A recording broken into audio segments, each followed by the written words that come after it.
Hello and welcome to episode number 17 of the Players Meeting, a Win Dummies production. I'm your host tonight, Chris Smith, and with me we have Mr. Ronnie Unruh. Ronnie, what's up, man? Hey, what's going on, dude? We seem to be missing the third leg of our wheel here. What's going on? Yeah, man, don't fret, everybody. We didn't give Lucas the boot. Lucas and Kendra welcomed in a couple of baby girls over the weekend. Sailor Marie and Harper Diane. I don't know about you, Ronnie. Those are great names, but I'm a little disappointed it's not Smitty and Ronnie. Yeah, I mean, I guess that maybe Smitty doesn't work great for girls, but Ronnie would have been perfect. I know plenty of girls named Ronnie, so that would have been great. No, congratulations, you two. That was you finally got it done. So now yes. The fun begins. And here in about 18 years, we'll invite Lucas back to be the host again, and we'll show we'll get back to where it was. You might have time by then. Yeah. But until then, poor folks are going to have to they're going to have to live with you and I. This might be the B team this week. We don't know. We'll have to see how this goes. I think we're going to figure it out on the fly. That's right. We're going to be just fine. So, hey, man, what a weekend of disc golf, really. We, the Pro Tour was overseas, so that left a lot of the Americans here at home to take on local A tiers. And, man, what a treat. I know that I was enjoying following scores of the Mid-America Open, and you and I both were watching coverage of the Minnesota Majestic. Did you take in any of the live? No. So I obviously watched Swedish Open live for Disc Golf Pro Tour, and then I couldn't wait every day for that same day coverage by GK Pro for the Majestic. So that was actually pretty cool, man. You got Pro Tour in the morning, and then here come the evening with some stuff from Minnesota. So I got my fix 2 times a day. Yeah, did you see that in one of the videos? They're finishing up the ninth hole, and Luke said, "There goes whatever his name is, racing back." And yeah, that's when I was made aware that it was same day. 5 hours. That's pretty impressive, man. So there's 2 things that's got to be happening there. One, you got to be the filming has to be on point, right? And then whoever's doing that editing is a wizard to turn it around that fast. So thanks to those guys, because man, it was fun to have that golf to watch this weekend. Yeah, for sure. And I would like you. I got up early in the morning and took in as much of the Swedish event as I could. I was a little busy with the tournament and some other stuff, so I was kind of hit and miss on that. But I got up and watched a little bit of it. I watched some of the ladies, and I watched the majority of the men's. So let's talk about it a little bit, shall we? Do it. All right. So let's just talk about round 1. The ladies' field was actually pretty weak, I felt. There was no Tatar. There was none of the big guns from the USA, really. Ella Hansen was the only American woman there, but we only had 1,000 rated round the first go, and that was Maria Elde Kristen, our daughter. Let's just call her MEK from now on for short. Okay? She bogeyed the first 2 holes, dude, and then just absolutely shredded, going 7 down over the last 16 holes. Okay? The names that we watched made the same predictable mistakes they always do. Evelina threw the disc fantastic, but couldn't put the disc in the basket, only putting 58% from C1X. Now, Silva, that chick is other side of the story, man. She couldn't hit the fairway worth a darn, but she made 10 of 10 C1X putts to save the day. And both of these ladies were tied up just 4 back of MEK, as we now affectionately call her. So I don't know if you took any of the ladies' coverage in. I think the course was pretty much the same as the men's, minus a few holes. I know hole 5 had a short tee pad, but that's the only real change I can think of. And man, it kicked their butts, dude. Yeah, I unfortunately didn't get to see a whole lot of it. It was super early. Rare that I get to sleep in on the weekends, but I was able to sleep in a little bit longer than, unfortunately, that the women went. But I did see the highlights. Silva, that first round, couldn't couldn't throw it anywhere near the fairway, but man, she can putt. Yeah, and that's going to be the story that you're going to hear throughout the next 2 rounds is just how fantastic she putted. In fact, I'm just going to tell you now, she made 24 of 25 C1X putts. That's incredible, especially from that last day putting in the rain and whatever else. So, yeah, I mean, you didn't miss much. There wasn't much to watch other than Silva banging putts and, just the same old stuff for the ladies. It was kind of hard because we didn't know a lot of in both fields. Like, I wasn't very familiar with any of the fellas' names either, except for Proctor and Beast and Joey Bucket. So we saw on lead cards a little bit. I didn't know any of them. Those dudes could sling that damn frisbee, though, man. Yeah, dude, those Swedes and Finnish dudes are so good. I did the Augustin or whatever that kid's name is. The kid, he was right there with Paul last year in the same event, same golf course. But yeah, it seemed like they were either like top flight pros that everybody knows, or guys that you have to really follow just the European tour to have really any familiarity with. Yeah, they probably are household names over there on the European tour. 100% and they're good. They are. Yeah, they're great. And they're great. Which a couple of weeks, dude, setting up that President's Cup. We I can't wait till we talk about that. Probably next week. Yeah, it's the first time. It's the only time we've ever went into one where I thought we could be in trouble. We might lose. We could lose. Yeah. Oh yeah. Oh yeah. Yeah. We're probably gonna. We don't know what Kristen's going to do, but there's a good chance we're going to lose that. I mean, we'll talk about it real quick. We're talking about the ladies. Kristen, Silva, Evelina, Henna. I mean, that right there is already super troublesome, and we don't even have to go any further than that. Right? So. Oh, that's going to be good. All right, let's get back on task here. On task. Dude, round 1 was the Paul McBeth show. This dude looked like vintage 2015 Paul McBeth. He couldn't do anything wrong. Hitting 14 of 18 fairways and converting on 12 of 13 circle 1 putts. It was awesome, man. He also made putts of 45 and 38, reminding people exactly why this dude is in the conversation for the greatest of all time. He was amazing. And then one of our favorites, James Proctor.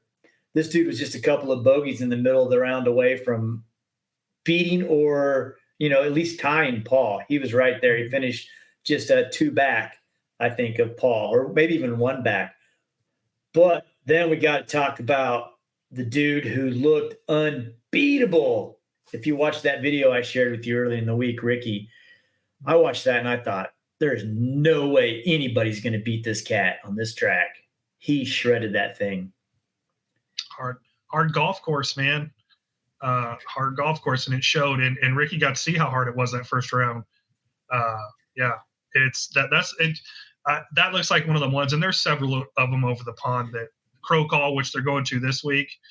There's several of those courses that it's such a fine line between great shots and bad shots that you can shoot 8, 9, 10, 12 under par, but as Ricky found out, over par is a possibility too. That's exactly what he did. He shot 1 up the first round and then went 10 deep the second round. So that first round, he found OB 4 times, twice on 1 hole. I mean, I'll do it to you. That'll do it to you. And depending where you go OB, there's a lot of those OBs that weren't, Ricky's good enough, obviously, that if he goes OB within 30 foot of the pin, it's not a big deal. It's just a stroke. But some of these, he's losing 250, 300 or more feet on top of that. Yeah. We also had Calvin in the field. Didn't see much out of Vinny. He wasn't terrible, but he wasn't good. And we'll talk about that after the 3rd round. We had Eagle McMahon in the field. Nothing. Did he play? He finished, stubbed his toe and went down. It was like a Paul Pierce moment, man. I thought they were going to carry the dude off. But no, he finished out that hole. Okay, so round 2. Round 2, Henna charged to the top. She finally was putting the biscuit in the basket and making some putts and got up. I mean, you and I both know very well that putting can cover up a lot of mistakes, and bad putting can bury you in a second. So yeah, Silva continued strong performance on the green, good on 7 of 8 chances from circle one, but 4 OB throws this is Evelina. Evelina had 4 more OB throws, bad putting. Bye bye. Yep. And she's Evelina and Henna. We've said this 100 times. There's nobody in that division that I like to watch throw more than those two. And when they're not throwing well, like Evelina wasn't, then it's she just doesn't putt well enough to cover it up. No. I mean, she's had a couple of good putting performances, and we kind of thought, well, maybe that's it, but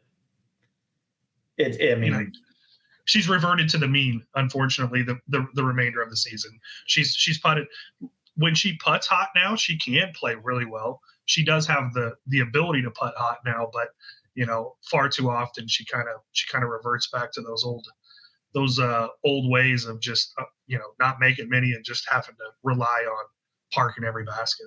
Yeah, she's a professional driver and an AM2 putter. I am very familiar with the type. Not even close.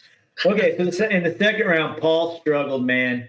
If you watched it, it was tough. He wasn't hitting any fairways. He was getting bad break after bad break. What was it, hole 10, where he had the worst spit out of all time? I can't think of one that was any uglier except for Corey Ellis falling through the pin. Yeah, that was wow. I'd kind of forgot about that one. That's pretty bad. That was pretty bad. But stay tuned for the one where Paul gets spit, because there's a pretty good chance that might be the video of the week. Yeah, it's got to be. And then he had another one on hole 12 that was nearly as bad. It was right side and out, but it just did him in, man. It broke him. I think the course, the putting, the baskets, the change in momentum from everything going right to everything backfiring. I think it broke the goat. For 12 hole, after the 12th hole, when that one spit through, it was like a 90-footer, man, and he hit it right in the sweet spot upper right, and it went right through the basket. And you saw him just kind of drop to the ground and just kind of like, what in the hell is going on here? And he looked, for all intents and purposes, like he was done. Like he could have just walked off the golf course at that point. To his credit, he birdied 5 of the last 6 holes to get himself, back into the golf tournament that second round. So, which is crazy how someone like him, we were just talking about last week with Ricky, can, they create their own momentum, and he did it for himself there. And that's why he's one of the best players of all time, if not the best player of all time. What was amazing about it? He was mad. You could tell he was mad. But did you ever once see him slap his disc, punch the ground, hit his leg, yell out in anger? Never once. But you could tell he was mad. But he was running hot for sure. Yeah, but he handled it like a true professional athlete should, 100%. Okay. James Proctor, however, this dude was gaining confidence, bro. He was shredding after every hole. He was more and more confident. This dude didn't see a putt that he didn't like. Okay. James went 8 of 8 in circle one, and get this, 5 of 7 from C2. Gross. 52, 39, 36, 42, and 45 feet. That's incredible. Gross. And there was one point during the broadcast where the announcers and they're actually very good, but they made a comment saying that James Proctor's not known for putting. And I'm thinking to myself, I don't know who you watch, but watching this guy putt he does this every week. He does this. He just does it. And yeah, he was doing James Proctor stuff when Proctor's hot. And he was hot on Saturday. Hey, I forgot something. What's poppin'? well, when it's the B team, these are things that have to be expected, right? So that hot putting, man, I gave James a 3-stroke cushion to sleep on. And yeah, if that dude's going to putt like that, forget about it. but And then just Rick. but just 3 strokes on a guy who's never won. Mm-hmm. Yeah, right. Was that enough? Yeah. Oh, yeah, it was. Spoiler alert. And we can't look past Rick's second round. This dude jumped up 62 places by just keeping the disc in bounds and making putts. And he had a fighter's chance at the top 5 for sure. Yeah, had he not been starting, 4 groups behind the lead card of women, he might have still been in the golf tournament after Saturday. Right. Yeah, true. And, Sunday was the bad weather. No, it was windy on Saturday. So he might have got out before the wind because I think he did. But still, I mean, he went 10 deep on Saturday. Yeah. So yeah, that's a shred. That's a shred on that golf course. All right, let's look at round 3, man. It was tough for the ladies. It was raining. It was windy. It wasn't pretty. And it was a golf tournament going into the hole 16. It was close. Henna was playing well. Silva was still making putts. Hole 16, Henna had a bad drive laid up to about 12 feet, I'm guessing. And Silva was for sure. She was giving up a stroke and dirty. It elevated basket. I don't know what the wind was doing, elevated into a headwind. That's a tough putt to make no matter what you do. I don't know, but it looked middle to me, and it wasn't overpowered. I feel like it was good enough to stay. I mean, it was one of them putts where you never want to call a putt perfect, right? Because no putt is ever 100% perfect, but it may have been a little firm, it may have been a little hyzered, but that thing was middle on the pole, and it didn't even think about staying in. Mm-hmm. And unfortunately, this is a second week in a row where we're talking about the baskets not really catching very well, and we saw a lot of spits this week, just like we saw last week up in Minnesota. So, yeah, these were different spits, though. These were like in and back out at you. And even fast, coming back fast. Yeah. Even that video that Rick put out early in the week, he talked about the baskets being shorter. He said these seem like the cage isn't as tall. And I think that's probably what led as much to anything as Paul's worst spit out of all time. Yeah, that thing was – I've only seen it happen one other time, and it happened to me where one went all the way down to the bottom and jumped back out the backside, and I almost quit disc golf. So, and if it would have happened to me at a Pro Tour event when I'm in the mix, I'll put it this way: I might not have been as professional as Paul was. Yeah, he's got 10 million reasons to shake it off. That's fair. There we go. Yeah, and then as the men started to play, the rain all but just stopped, right? And Proctor continued to bang putt after putt after putt. When it looked like he was in trouble, covered it up, dude. Big putt. Okay? He went 8 of 9 from C1 and once again made multiple C2 putts. He made a 39-footer. He made a 45-footer. And he made a 36-footer coming down the stretch. He also, as you and I were watching, went for a putt that we didn't think he should have went for, hit a tree, and I think that's what led to that 36-footer. Yeah, he hit a tree and rolled to – I mean, it was at least a circle's edge, right? And he had no reason to – I mean, there was just no reason to – like, I get it. Ella's, one of his best friends, and on the Pro Tour, they're really on the bag just to smile and carry the Frisbees. But I don't know, man. If I was caddying for you and I saw you step up to that thing with a 4-shot lead on the 71st hole, and you're looking at a 35-footer, I got to be like, hey, buddy, par's pretty good here. Especially with a rocky slope and around a tree. Yeah, dude's having par's pretty good here, pal. It wasn't a golf course putt. That thing could have went another 10, 12 feet pretty easily. Yeah, and then he covers it up with just one right in the heart from almost the same distance. So, dude's a stud. Yeah, dude's a stud. But we can't look past Joey Buckets. coming in with a hot round, man. He shot, what he shoot? Matched the hot round of Villeman. They both shot -9, 1070 rated rounds to grab a second place tie, but they weren't alone at second place.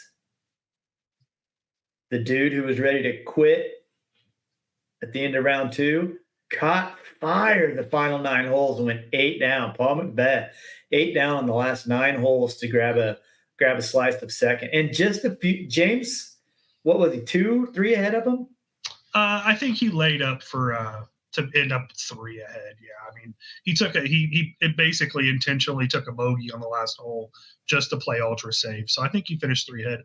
But yeah, as you're talking about it, right? Paul shreds day 1, plays 12 holes of even par on Saturday, finishes 4 under, plays 10 holes of even par on Sunday, finishes like 7 or 8 under on Sunday. If he could have had those 19 holes back, maybe we're talking about a different story. He played 19 holes of neutral golf and still finish in a second place tie. Hey, I know 3 guys that aren't too worried about it. 2 of them on camera, 1 of them holding up the trophy, right? Yep. You and I have both been longtime proctologist fans, and I'm glad to see that dude finally get the W. I think that's great for him. And, we've talked about him a little bit this season, just not really truly being super relevant. And maybe this is the spark he needed. Yeah, it's back-to-back events we've seen him in where he's competed. And yeah, I mean, I've said it on this show multiple times. I think in the NPO division, he might be my favorite person to watch throw a frisbee. I love his form. I love everything about it. And yeah, a huge James Proctor fan, and I couldn't have been happier to see him get that win and the emotion that he showed. After it, I think it was pretty funny. He taps that last putt in, and he turned to Ella. He's like, "What do we do now? I've never been to this part." That's great for him. That's great for him. So let's talk about a few of the American men that were there. Bradley Williams, tied for 8th. He was, I think it was 2 years ago, he and Paul pushed it all the way to the end. Last year, Paul, I think, was in a battle with Nicholas. Ricky ended up tied 11th. Eric Oakley, did you know he was there? I saw his name on the leaderboard, yeah. Tied for 11th. James Eric Conrad, Oakley's having a sneaky, decent season. A little bit sneaky. Conrad was he was in the mix for a while, and then he didn't have the greatest last round, and he slipped down to 18th, tie for 18th. And then we got some dudes that really shocked me. Nicholas Antala, 27th place. That's shocking to me. I just feel like that guy is as good at shaping shots as anybody, and that's exactly what this course required, was shaping shots. Yep, definitely. Yeah, I mean, he's one of them guys that just surprise you anytime they're not in contention to win anymore. I mean, he seems like he's always in the hunt when he's at a golf tournament. And after, I was going to say after round 1 he wasn't, but he didn't play well round 1 on the feature coverage and was really never relevant in the golf tournament. Yeah, it gets worse after Nicholas. Thin Young Bird, tied for 40th. How about this? The final boss missed cash. I'd like to do some research, and I'll try to come with it for next week. How long has it been since Calvin Heimberg missed a cash? Oh yeah, somebody beat you to it. It was on Statmando or Disc Golf Fanatics. I saw it. I just don't remember. I think it was like 7 years or something like that. Yeah, I meant to look that up and see how long it was. And I think there might have been, and I think the last time might have been like a withdrawal from injury or something like that. So, I mean, like you said, Philo calls him the final boss, and you've picked him 844 times this year already to win. So, I mean, Calvin's kind of the dude, right? And to go over there and in an event where, people were making fun of Paul last year winning all these European Tour events.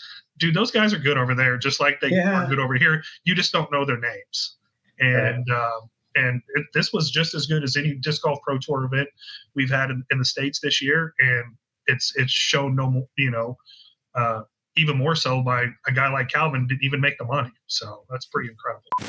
So sorry to interrupt the podcast. But hey, what's up, everyone? It's Lucas. I know I wasn't able to be there for the show, but I couldn't let this blasphemy stand. You know, sometimes when Ronnie and Smitty get together, sometimes they get a little bit crazy and start spreading some rumors. Well, guess what? Calvin did make cash. He got last cash, but he still made cash. This extends his streak to 47 consecutive major or elite series events, the longest active MPO streak. Sorry, I just had to clear the air, and I'll let you get back to the program. How many times did I pick him? 840? Yeah.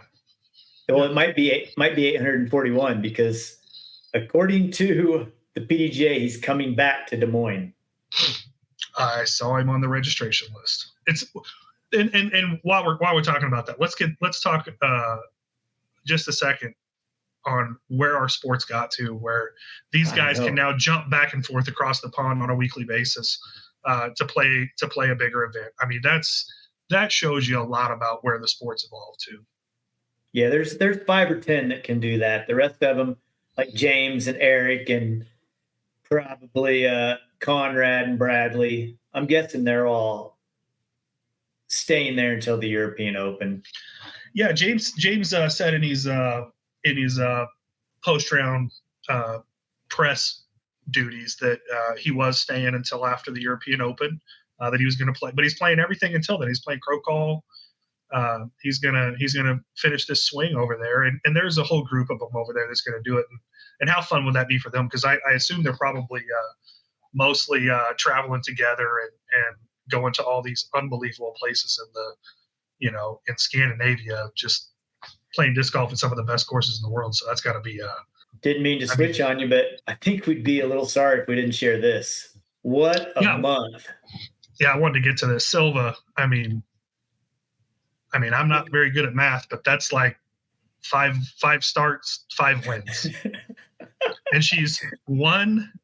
It looks like she's at least 2 national championships that she's won in the month of June. And man, dude, we said it a little bit ago, but she's like Owen Scoggins good on the green.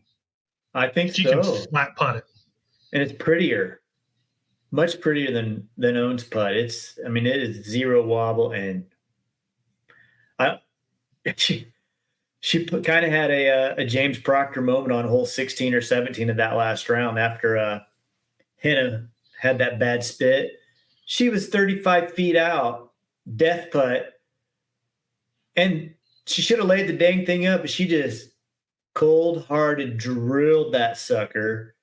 Just walked up there and got it out like it was nothing. But, there's probably going to be people say that there's one very important name not playing in the month of June that made these wins a lot easier, but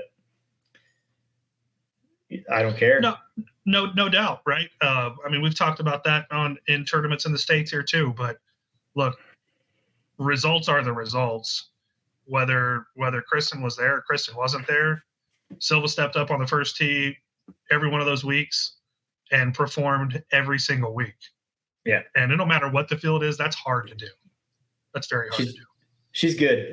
I'm looking forward to watching what happens on throughout the year with her for sure. Same. Okay. You want to get into a little bit about what you were so excited about? Yeah. Yeah.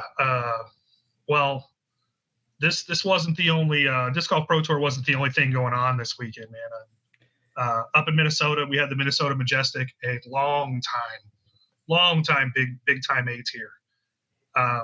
Unfortunately for the ladies, there wasn't a great field. And Owen Scoggins kind of did what Owen Scoggins does in good fields or great fields that aren't so great. Well, she pretty much dominated that field to win by 6. Raven Klein was the only other lady to finish under par. And a quick shout out to our former guest, Emily Weatherman. She played pretty solid all weekend and finished 3rd place. So she keeps her great season going, and looking real forward to seeing how she finishes the year out in the points and in the Pro Tour Championship. Yeah, I never even once looked at the ladies' side of this tournament. I had no idea. The only thing I saw lady-wise was somebody put out a video before asking them what they thought, and they interviewed Owen, and oh my gosh, dude, that might be my favorite human that plays disc golf in the world, and I don't even know her. Yeah, I mean, we got to meet her for just a minute last year, but she's got an infectious personality. I mean, she's impossible not to root for. Anyone who, the saying is, if you know someone who doesn't like dogs, you probably ought to run the other direction. I feel the same way about Owen Scoggins. Someone has something bad to say about her, then you probably need to punch them and then walk away. So. But then Owen would run over to him and say, "Oh, I'm so sorry, I punched you." Pretty much. It's pretty much how it would go. Yep. The dudes were in Minnesota too, playing at one of the best courses in the world. They got 2 rounds in at Blue Ribbon Pines and one at the Hollows. They said a disc golf tournament was going to happen, but unfortunately, or fortunately, depending on how you look at it, just a birdie fest broke out. Some really great names were there. Some of the best names in the Pro Tour that weren't in Europe were there. Adam Hammes, Matty O, Cale LaVisca, Andrew Marweed, they all went super low the first round.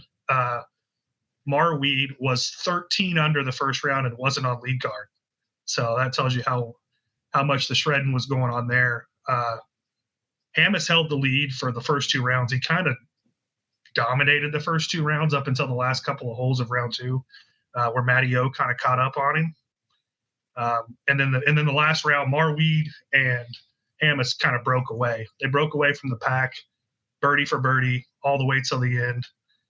Hammes birdies the next to last hole in the final round to take a 1-shot lead. But unfortunately, his next throw was a little bit hot onto that island green there at the last hole of Blue Ribbon Pines, and it went into the water. And Marweed steps up, puts it on the green. Hammond misses the drop zone putt, and like the cold-hearted assassin that Andrew Marweed is, he puts it right in the heart. They take a 2-shot swing, and Marweed takes the victory down. Man, it was a pretty exciting tournament, and luckily we had GK Pro there to give it to us every day. So that one will live on for a while. That was a pretty wild finish. Yeah, man, there were some interesting things that happened there too. First of all, I hope that my pool plays both of those courses at Pro Worlds next year. How refreshing to not go out there and just bomb. Yeah. I mean, that looked like so much fun. What did you think of the basket in the gazebo? When I first saw it, I thought, man, this thing's dumb. Because you know me, I don't like the contrived stuff very much. But I really kind of liked it on this one. It was, and we almost got to see one of the all-time highlights.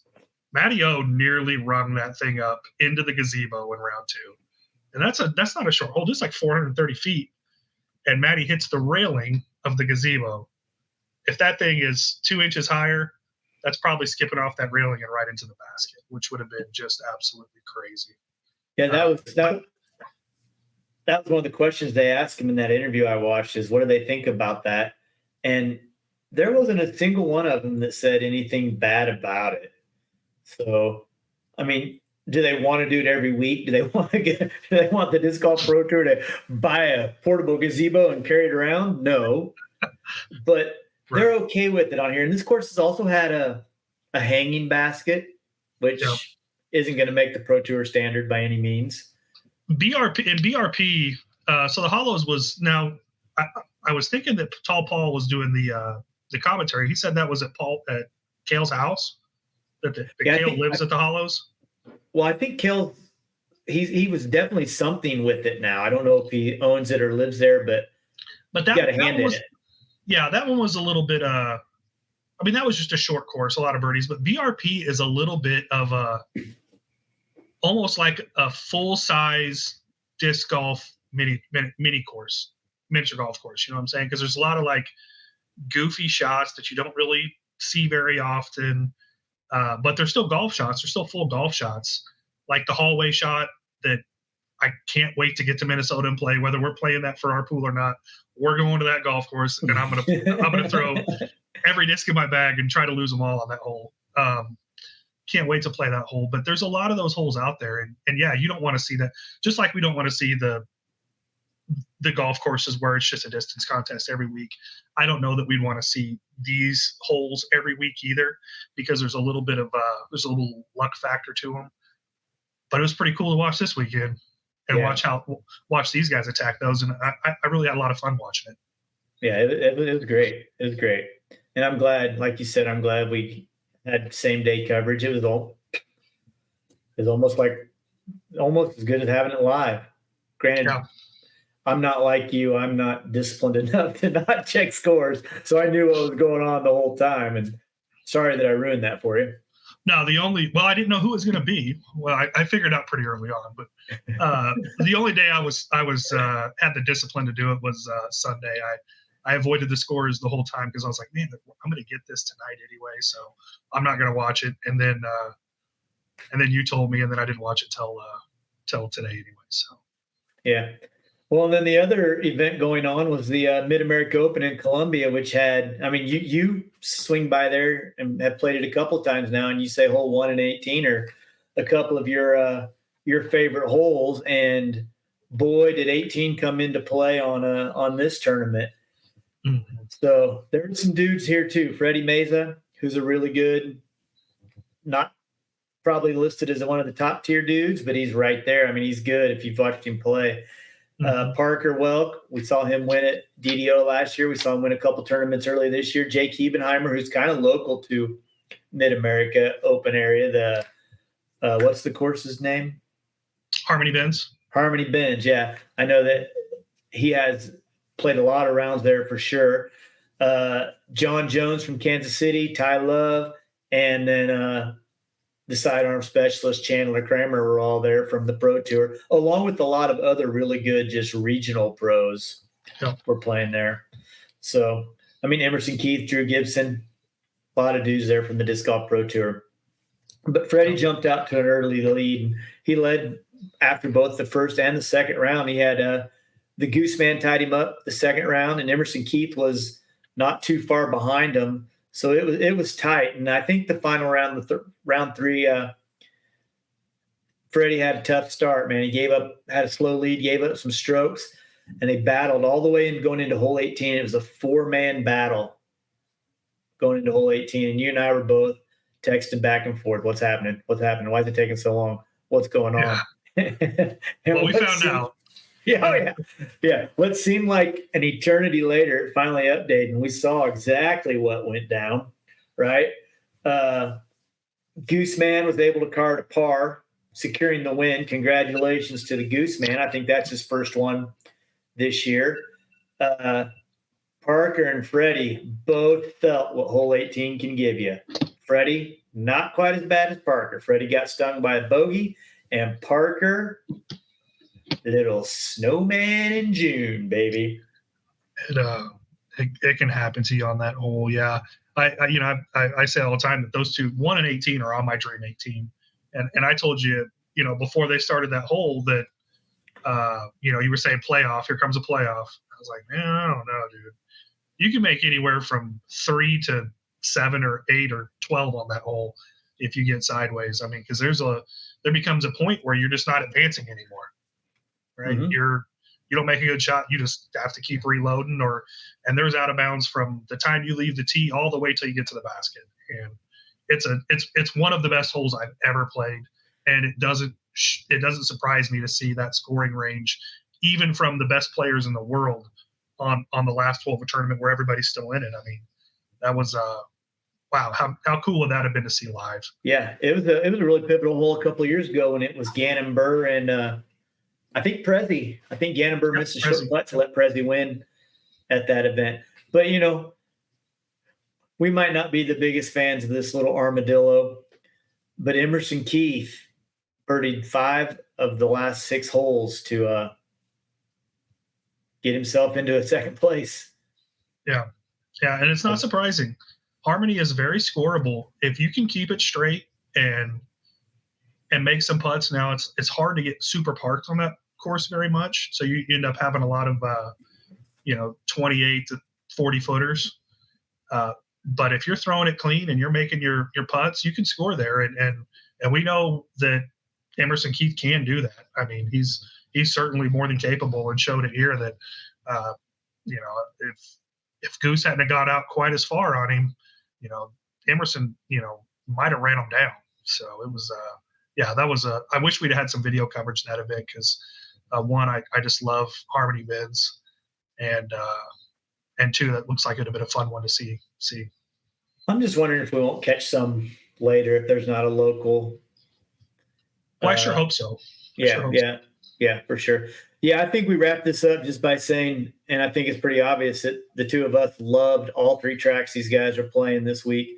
It was very refreshing to move from ball golf course dropping bombs to watching dudes be forced to shape shots and get in weird positions and make just incredible saves. So I think there's a spot for that on the Pro Tour.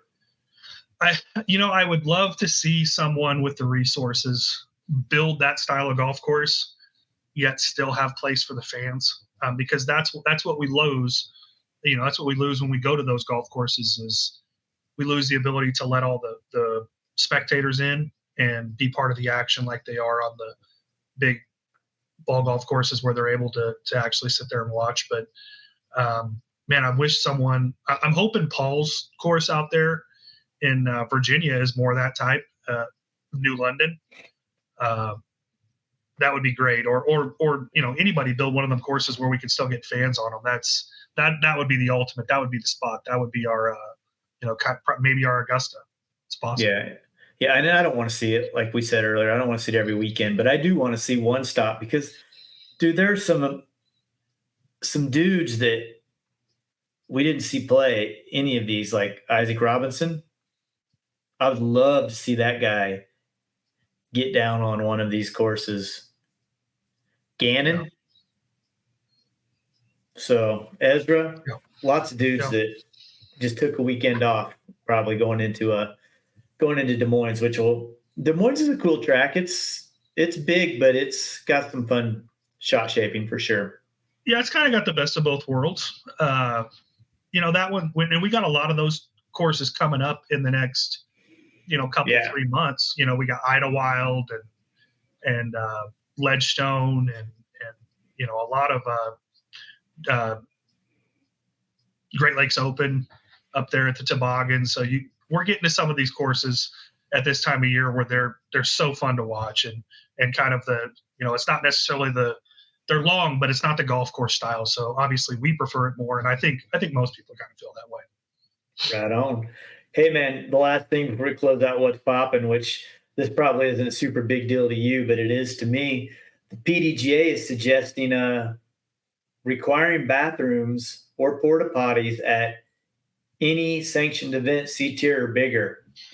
So at first I was like, are you kidding me? What the heck, man? We got Millbrook, the local event that we run here in town. There's no bathroom there. So that would mean I'm going to have to bring in a bathroom or find a porta potty or find a sponsor for that or take it out of the entry fees. But this last weekend, we ran an event that only had it was an AM-only event, 42-ish people. And we didn't want to leave the water center open all day for riffraff or whatever to come in when we weren't paying attention. And I had the key. And I will bet you that I opened up that bathroom 25 times to let people in to use it. So that kind of opened my eyes to the fact that though it's going to be an extra thing for TDs to organize and figure out and deal with, along with all the other things they have to deal with, it's needed. And a lot of these people I was opening the bathroom for were not the ladies. So, yeah, I mean, it's one of those things where the only thing I fear with it is there's so many parks that just don't have permanent restrooms, and maybe there is, maybe there isn't really good access to porta potties where some of these tournaments are generally played. So does that now remove those areas or those courses or from somewhere that would traditionally get a sanctioned event? I mean, I think that could happen, and that would be a pretty unfortunate consequence of the rule. But the ultimate thought behind the rule, I think, is a good thought. I mean, how it works out and how it's executed, I think is going to be, I think it's going to be tricky at first. And then, just like anything else, once the TD becomes accustomed to it, that'll just be part of what their planning is, right? So it's either that or you don't make it, or you make your event non-sanctioned. So I think that's really your two options. Yep.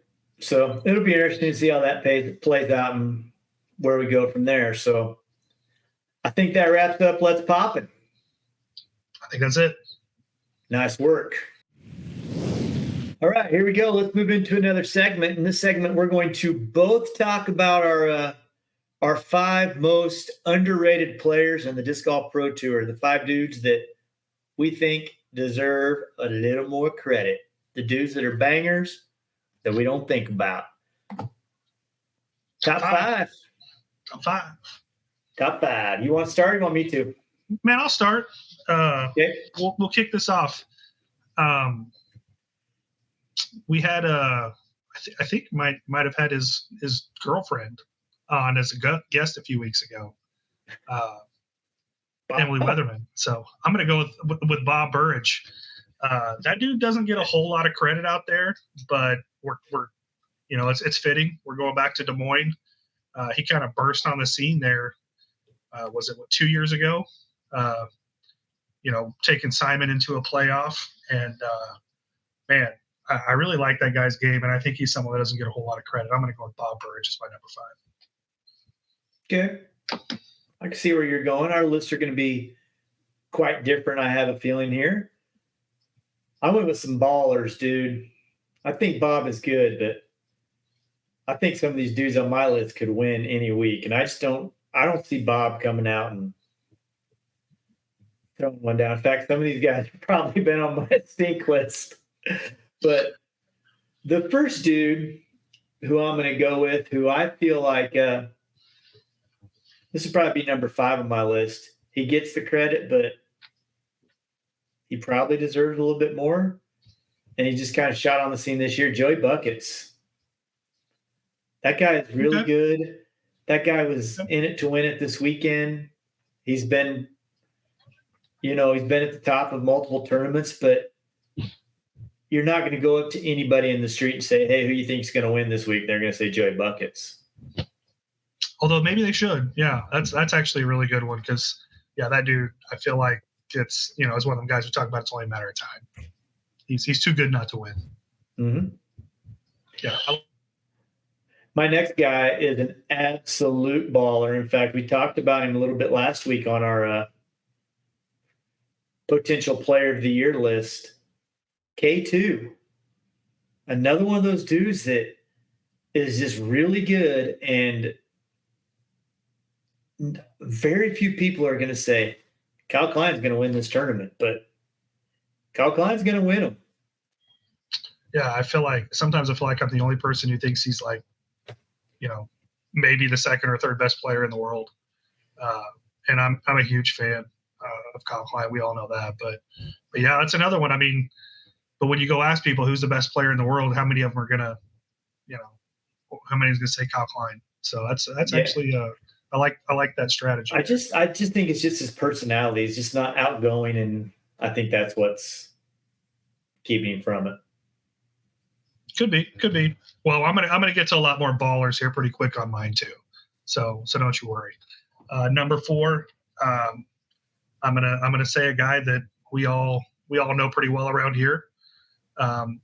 Hasn't won on the Disc Golf Pro Tour yet, but he's been in the mix and been in the mix a couple 3 times this year. A couple of heartbreaks. Luke Humphreys, another guy that I think is really an underrated player out there.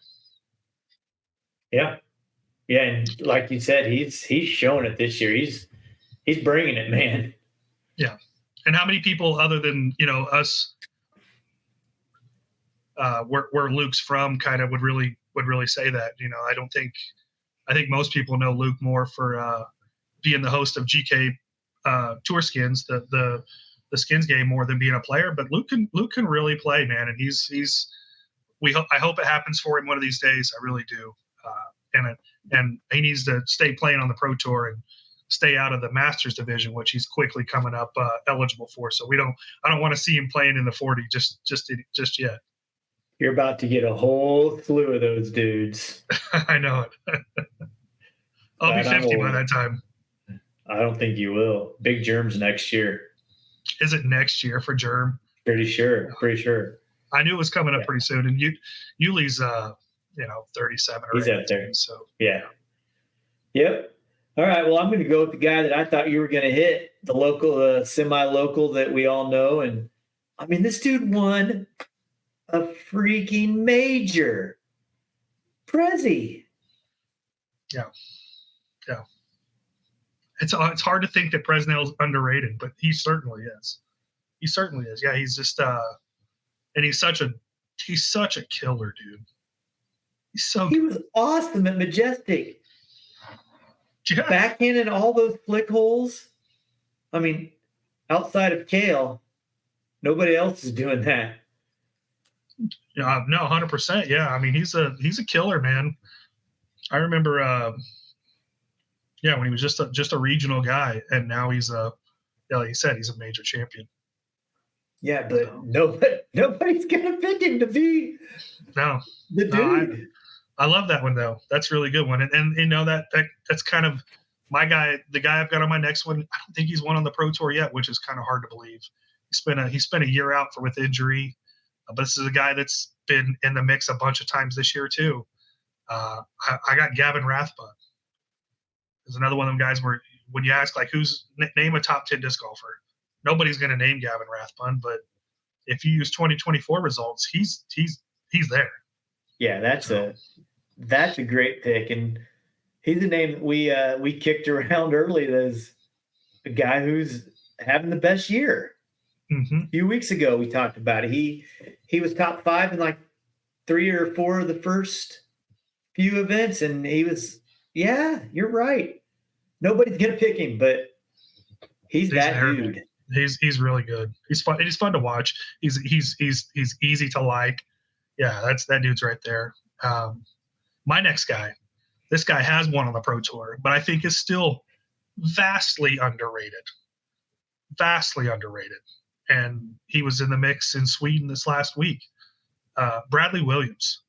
It's another guy when you talk about who's some of the best players on the Disc Golf Pro Tour. That dude's a winner. He's won multiple times on the tour, and very few people would throw his name out there as one of the best players. And all that dude does is just grind his way to the Pro Tour Championship every single year. Absolutely. And we're getting into a like we just talked about earlier, a string of courses that suit his game much better than ball golf courses. We're getting to a spot where he can now excel with his better skills instead of trying to throw it 1,000 miles. Yeah, and he's so diverse too. I mean, he won at Kale's place a couple years ago. One of the last guys you would think that's going to go out there and win this tournament, because not like Bradley, short wagons. Bradley can throw it a long ways, right? He's thrown the best round I've ever seen in person. I watched him go like 1070 at the VPO a few years ago. But that dude's a stud, man. Bradley Williams he might not be the most likable guy.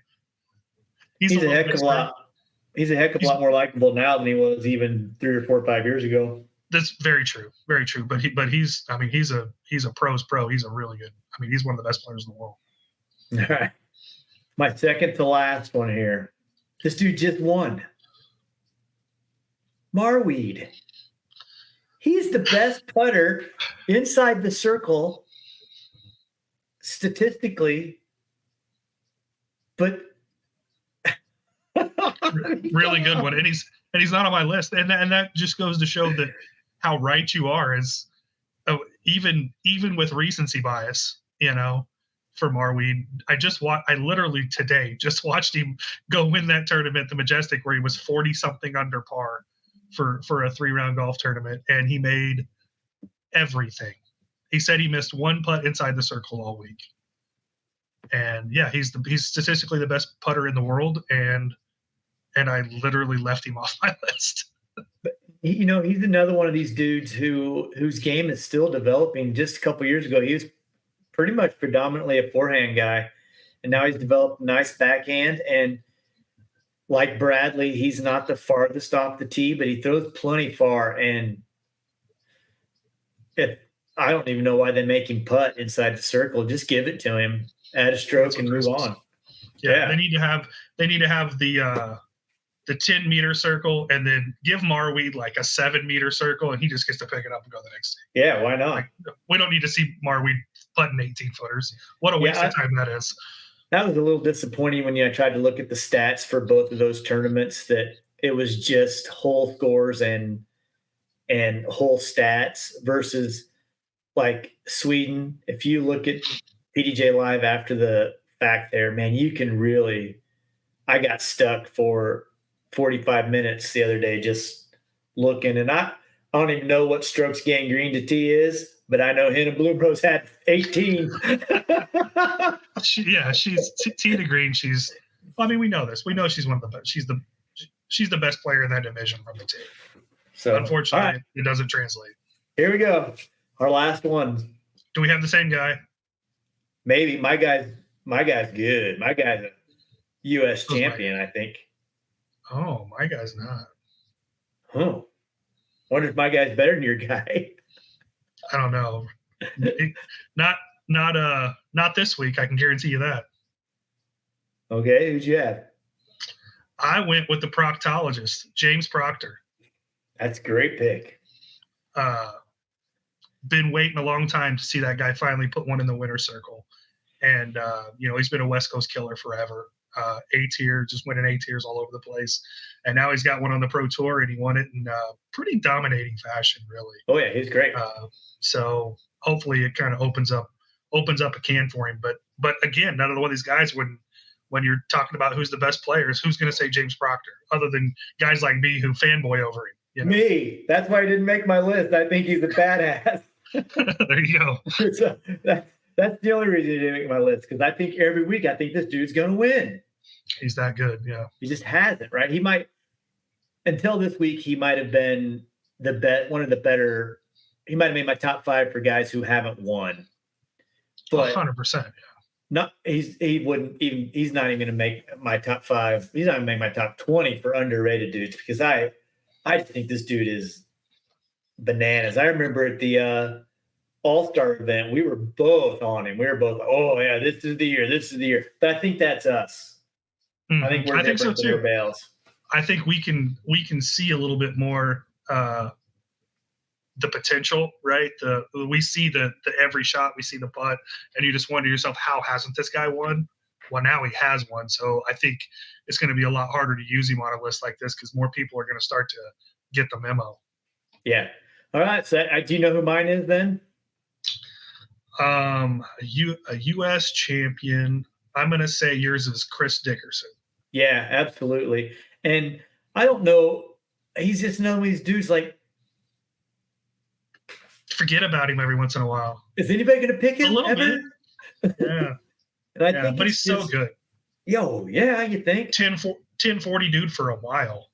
Right? Yeah, so. I think maybe the biggest drawback to him not getting a lot of love is just the fact that he's not a full-time on the Disc Golf Pro Tour. So I think maybe a little bit that holds him back too is his personality. He's super reserved. Doesn't really want to involve himself in the marketing side of it or anything like that. He's kind of, I'm out there to play disc golf, and that's kind of all I want to do is wear camo and play disc golf and go hunting on the weekends. So. Well, he can't hunt and play disc golf both. He's got to hunt during the week. Well, maybe. Well, he gets a lot of late tee times. He's got all sorts of mornings free. Out tracking deer before his round. So no, guy I play with all the time, Brandon Dixon, describes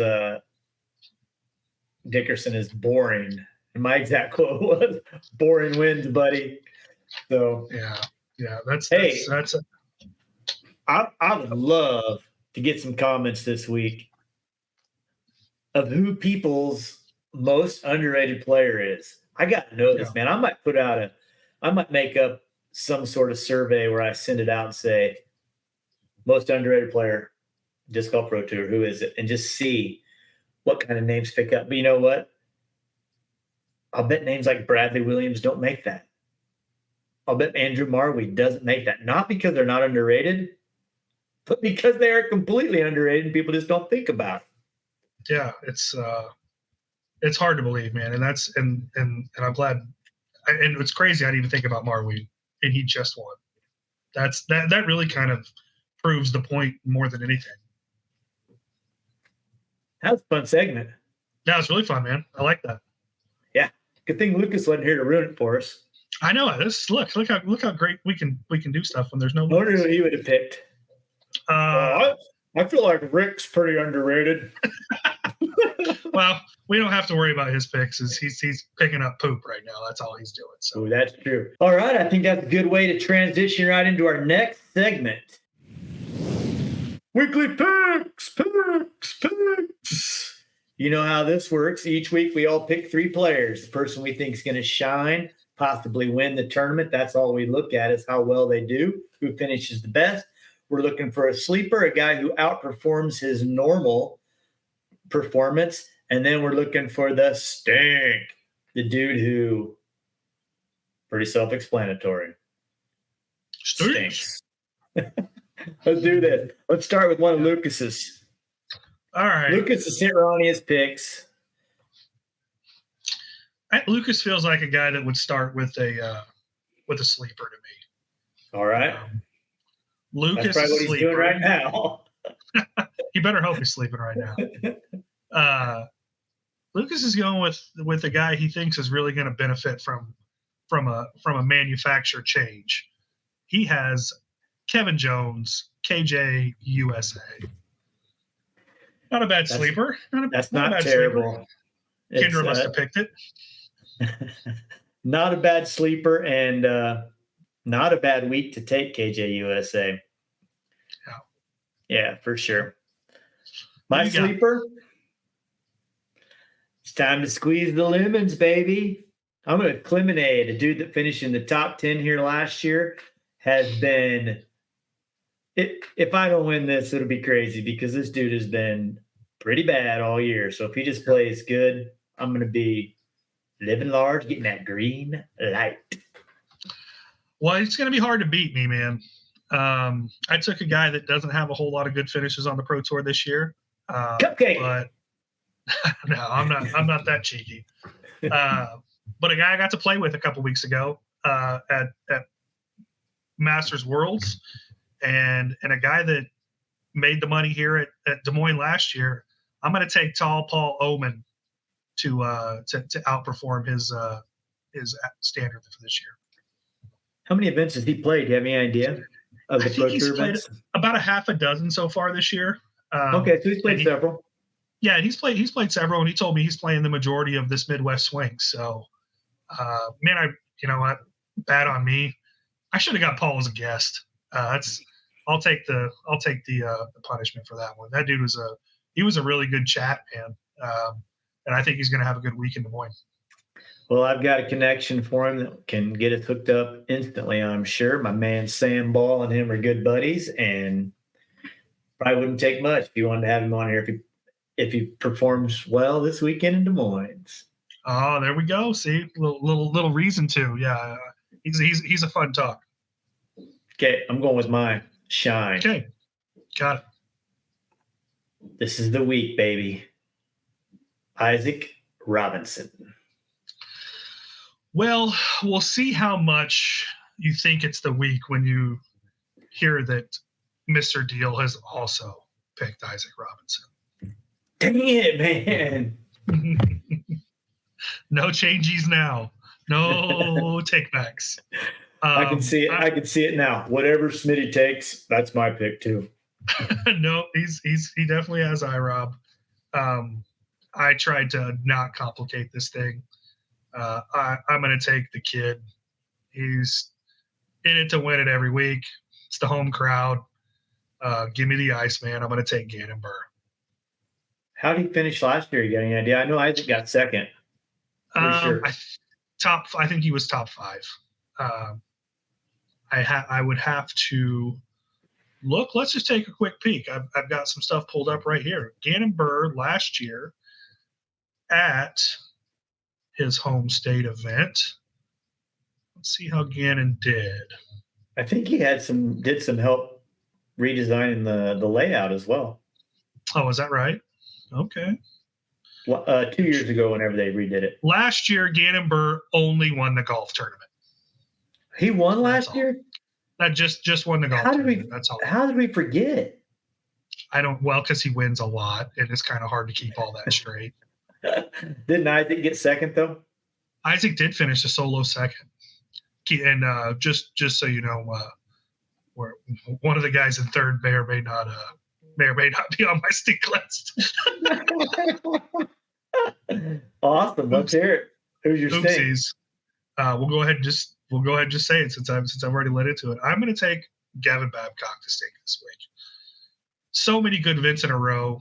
Can the guy really just keep playing at a world class, like a high end world class level week in and week out? He probably can, and I'll probably have to buy Texas Roadhouse for it, but that's my pick.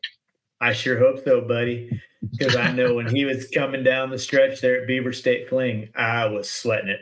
I had to go look under the dryer to pull out some change because I knew I was picking up the tab. Who you got? Casey White. That's a good pick. I know you're a fan of Casey White. I don't know that I'm not a fan of Casey White. This is just another one of those guys, again, that I'm just picking because I don't think the golf course fits him. I think he's been playing pretty well. And kind of like you're saying with Gavin, there has to be, at some point, the well has to run dry, right? Yeah. Maybe not, man. He's kind of one of those guys that's really, really kind of, solidified himself as a really good touring professional. And, maybe we just expect that, but maybe we shouldn't. But I'm with you. I kind of thought about Casey this week, but I've taken him a couple times this year as a stink already. So I figured, why not just pick a guy that might burn me for a Texas Roadhouse? So, yeah, why not? We got another guy in the mix. Our buddy Lucas kind of turned his back on one of his favorites. Oh no, Cole! He took Cole, but I mean, can we ever say there's no chance Cole Redolin wins this week? Luke, let's go, Cole. I'm rooting for him. I'm rooting for him too. I almost took him as my shine just to hope for it. So I'm a big time Cole Redolin fan this week. That dude can throw so far and putt so good. This tournament just sets up great for him. Yeah. Man, you and Lucas got some balls. It could turn out bad. It could turn out bad, but we're going to root for the best. Casey White almost won the Champions Cup. Hopefully his finger's healed. Yeah, if he wouldn't have lost a finger halfway through. So we'll find out next week how our picks went down, who gets the green, the yellow, the red. It was a bad week for me the previous week. Lucas had a good week. I'm pretty sure he's not going to have such a good week this week, but we'll see how it all plays out. So, and then we have our survivor pick. If you're in the survivor and you haven't sent your pick into Lucas, you need to go ahead and do that going into this week, and then we'll see who moves on next week. It should be that's that makes watching these events even more fun if that's possible. It really does, man. It's kind of like watching, football in the fall with little fantasy action, or maybe a couple dollars thrown down on a game here and there. It really does add to it, man. And the smack talk that the fans don't get to see in our group chats to each other about our picks is I'm sure they would find quite comical. Yeah. Oh yeah. Well, at least we do. That's all that really truly matters. So, man, I think that's pretty much all we have for this week without Lucas. I think we made it through somehow. We're as close to the finish line. We can't. I don't know how we could mess it up now. Oh crap! I didn't record it, Ronnie. Hopefully, I just had it record. I don't know where it goes, but man, that was fun, Ronnie. You got any shout outs to give this week? Man, I don't really have much. Lucas and Kendra, that's kind of my shout out this week. Congratulations again. I couldn't be happier for you guys. Yeah, I know Lucas is probably super overwhelmed right now, and people have been telling him for 9 months that his life is going to change, and I'm sure he's now realizing that they were not exaggerating. This is going to be a job. So it'll get easier. They'll adapt. Things will go well. Yeah, I'm happy for him to have a couple of little baby girls named Smitty and Ronnie. They're going to be beautiful. Love it for them. I got to give a couple shout outs. I got to say, got to thank Mace and Nate Taylor for going in with me on this Amstravaganza idea. We ran one of the first, if not the only, Players Pack only event here in Wichita. And my friends at Millennium Disc Golf hooked us up with two fantastic discs to give to all the players. They all got a Helio driver and a Quantum putter. So big props to Millennium for doing that. And we had a good time. I think all the players had a good time. It was interesting, the fact that there was no actual payout, just how much more laid back the entire event seemed from TD and player perspective. We had a couple of things like I painted an OB line that I forgot to put in the rules, and somebody threw over it, which normally, dude, if you do something like that, that person is madder than heck at you. Now, they had every right to be mad at me, and he wasn't mad, and I don't know if he would have been mad anyhow, but it's just one of those things. I felt like the atmosphere was a little bit different. And then I got to shout out my dude, Hudson Casper. Hudson and I met up today out at a Cessna Park for a little practice round. He's playing the tournament this weekend, and not only is he playing that tournament, but he wanted some help figuring some things out. And I said, dude, you need to look beyond this, bro. You got a big one coming up in a couple of weeks. Hudson and all these other kids in Wichita area headed down to Tulsa to vie for a world title. We got the two little Heisernauts, JoJo and Gideon, who got shots at winning. We got the Taylor boys who will be up there in the mix, CT and Jackson. We got Seven O'Brien from Manhattan. He came down and played the team championship. I don't know if you remember him. Mm-hmm. I do. Hudson, of course. Daniel from Garden City. Not Ivan, not the bigger one, but the little. Mm-hmm. All right, pony rides too, whatever he said in our deal. So we got a lot of young talent heading down there, and I think that's 2 or 3 weeks out still, but it was just cool to see Hudson out there, not just playing disc golf because his dad wanted him to, but playing disc golf to get better at disc golf. And we learned some stuff. We learned some stuff today. And, dude, he shredded.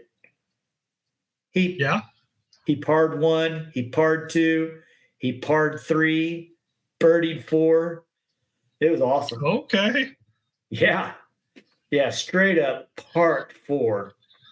So, and I'd never really watched him play that much, and I didn't realize he was predominantly a backhand thrower, which is often strange for those little guys. They oftentimes start out flicking, but he had a couple of drives. I was just like, are you kidding me, dude?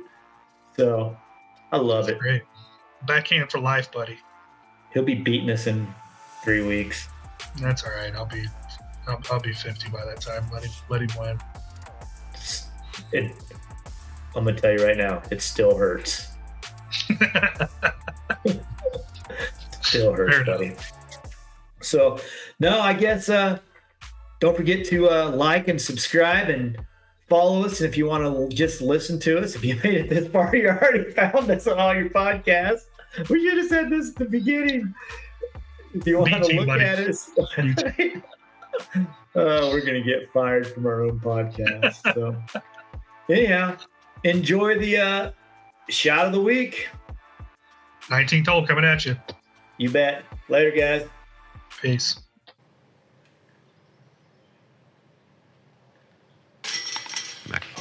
Oh my gosh. How? That was a nasty one. I'm disgusted.